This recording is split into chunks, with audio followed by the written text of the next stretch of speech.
मुंबई आम्हाला महापौरपद किंवा सत्ता खुर्ची यापेक्षा मुंबईकरांच्या जीवनामध्ये आम्हाला बदल घडवायचे आहेत. मुंबईला साजेशी मुंबई दिसली पाहिजे आणि ज्या पद्धतीने मी नेहमी सांगायचो मुंबईकर मुंबईच्या बाहेर फेकला गेला तो पुन्हा मुंबईत आला पाहिजे. यासाठी झोपडपट्टी मुक्त मुंबई, जे रखडलेले SRAचे प्रकल्प, जे रखडलेले धोकादायक इमारतींचे प्रकल्प आम्हाला मार्गी लावायचे, त्यासाठी महायुतीचा महापौर होईल.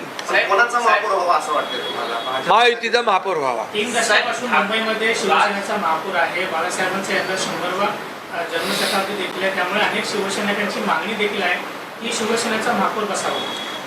हे बघा, मी आत्ताच सांगितलं की याच्यावर ठीक आहे, आता तर अंतिम निकाल अजून येत आहेत. त्याप्रमाणे आम्ही शेवटी मुंबईचा विकास हाच अजेंडा आमचा आहे.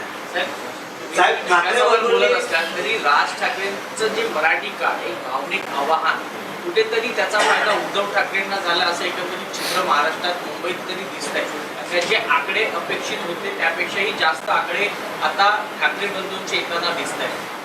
काय इमोशनल कार्ड चाललं असं वाटतं? नाही बघा, शेवटी काय बघा, मुंबईकरांचा कौल आम्ही मान्य केलेला आहे. मतदारांचा कौल मान्य करणारे आम्ही लोक आहोत. त्यामुळे आता जिथं जिथं ज्या पद्धतीने समीकरणं झाली, जिथं जिथं ज्याप्रमाणे यश मिळालेलं आहे, हे मोठं यश आहे. हे मोठं यश आहे. गेली 20-25 वर्ष ज्यांनी मुंबईमध्ये कारभार केला, त्यांच्या कारभारावर सगळे एकत्र येऊन सुद्धा की लोकांनी नाराजी व्यक्त केलीच ना. शिवसेना आणि भाजपाला या ठिकाणी बहुमत दिलंच ना. दादरमध्ये सरवळकर जे आहेत ते तिकडे त्यांना यश मिळत नाही, ते हारतात. कारण बराच वेळ ते प्रयत्न करत होते, रिकाउंटिंगला गेले, शेवटी काय, जनमताचा कौल जो आहे तो कौल आम्ही मान्य केलेला आहे. तिथे कुठे काही त्रुटी राहिल्या, काय झाल्या, त्या ठीक आहे, बघता येईल त्या. परंतु जनतेने दिलेला कौल आम्ही मान्य केलेला आहे. मुंबईकरांनी दिलेला कौल मान्य केला आहे. मुंबईकरांनी हे म्हणजे शिवसेना भाजपा युतीला बहुमत दिलं आहे, हे महत्त्वाचं आहे. महिला वोट बँकचा किती रोल आहे याच्यामध्ये? महिला लाडक्या बहिणींचा आहेच ना.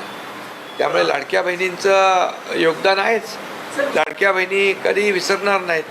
मीरा भाईंदर आणि नवी मुंबई अशा 2 ठिकाणी तुम्ही एकमेकांची निराकरण करा. मीरा भाईंदरमध्ये भाजप मोठा मोठा आलेला आणि नवी मुंबईमध्ये पण भाजप मोठा.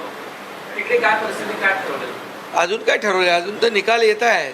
निकाल सगळे आल्यानंतर ठरवू ना.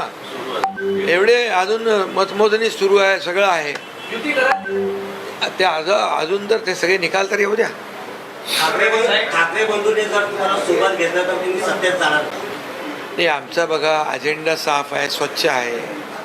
बाळासाहेबांचे विचार घेऊन आम्ही पुढे चाललो आहे.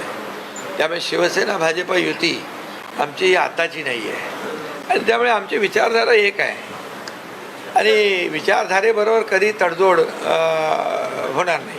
तो जिस तरीके के चुनाव की नतीजे हम देख रहे हैं, चुनावी नतीजे देख रहे हैं, मुंबई में आपके गठबंधन को, मराठी गठबंधन को लोगों ने वापस स्वीकारा है.